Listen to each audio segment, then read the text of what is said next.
কোরআনের কসম কেটে বলে আমি হয়তো উমরা ওয়াজ করছি এত ওই আমি শুধু ভয় পেয়েছিলাম ওয়াইফটা 6 মাসে প্রেগন্যান্ট দাদা বাসে আসছে কবর জিয়ারত করতে। হ্যাঁ ঠিক আছে যে আব্বা এই অবস্থা যে কবর জিয়ারত করি।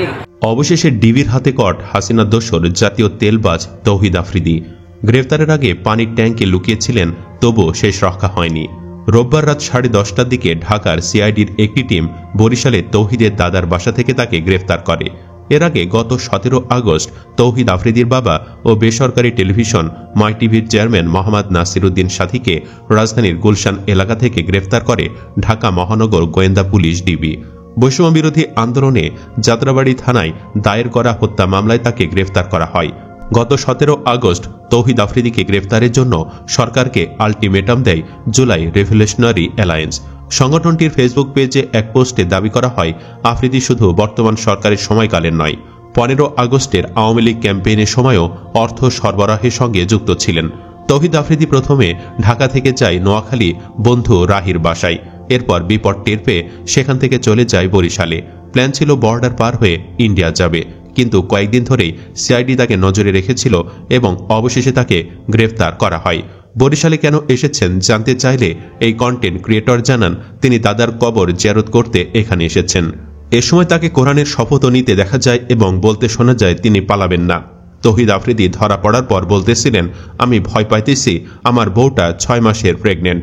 এই কথা শুনে মনে পড়ে গেল শিবিরের সাবেক নেতা শফিকুল ইসলাম মাসুদের শহীদ সন্তানটার কথা, যার মৃত্যু হয়েছিল গর্ভে থাকা অবস্থায় হাসিনার জুলুমের কারণে। হাসিনা বাহিনী এই সন্তান সম্ভবা মহিলাকে মানসিক ও শারীরিক অত্যাচার চালিয়ে গেছে, এমনকি তাকে গ্রেফতার করেছে, তুলে নিয়ে গিয়েছিল। শিশুটি জন্মের পরই মারা গেল।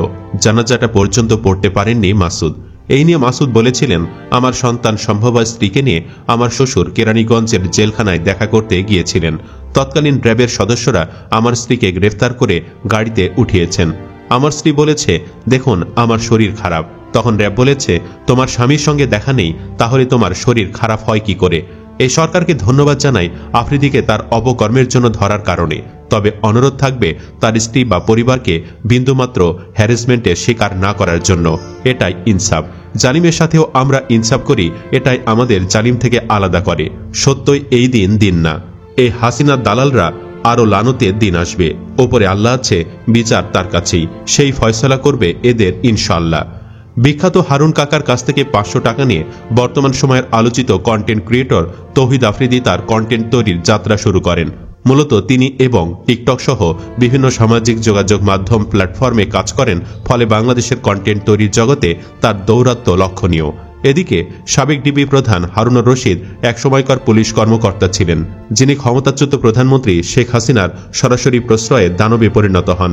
তিনি পুলিশ বাহিনীর শৃঙ্খলা উপেক্ষা করে নিজেকে চেইন অফ কমান্ড দাবি করতেন।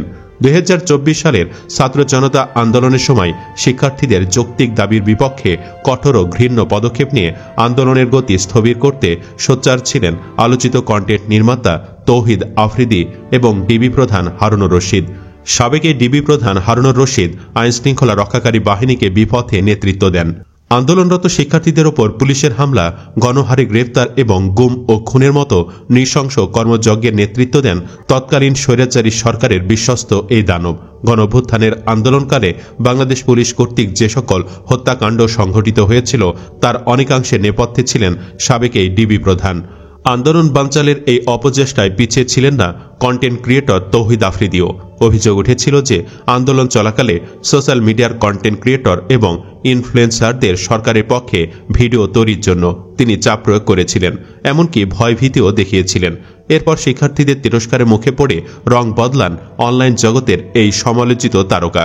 সরকার পতনের কিছুদিন আগে সাবেক ডিবি প্রধান হারুনের একটি আপত্তিকর ভিডিও সামাজিক যোগাযোগ মাধ্যমে ফাঁস হয়। ফাঁস হওয়া আপত্তিকর সেই ভিডিও সামাজিক যোগাযোগ মাধ্যম থেকে মুছে ফেলতে সাইবার এক্সপার্টদের ধরেছিলেন আফ্রিদি। সরকার পতনের পর আফ্রিদি দাবি করেছেন যে ডিবি হারুন তাকে নানা ধরনের হুমকি ধামকি দিত। অথচ ডিবি হারুনকে চাচা দাবি করে তার অফিসে বসে টিকটক ভিডিও বানাতো আফ্রিদি। অভিযোগ আছে যে ডিবি হারুনের নাম ভাঙিয়ে বিভিন্ন স্থানে ভয়ভীতি দেখাত সে। দিন শেষে দেখা যায় ভাতের হোটেল আর মনগড়া কন্টেন্টের আড়ালে আন্দোলন বানচালের অপচেষ্টার পেছনে থাকা এই দুই ব্যক্তি নানা অপকর্ম করতে একে অপরের পরিপূরক ছিলেন। সুপ্রিয় দর্শক, আপনি কি চান তৌহিদ আফ্রিদিকে যেন সকাল বিকাল গরম ডিমের শুভেচ্ছা জানানো হোক? কমেন্ট বক্সে জানিয়ে দিন আপনার মতামত। ভিডিও ভালো লাগলে লাইক দিন এবং শেয়ার করুন, আর অবশ্যই চ্যানেলটি সাবস্ক্রাইব করুন। ধন্যবাদ।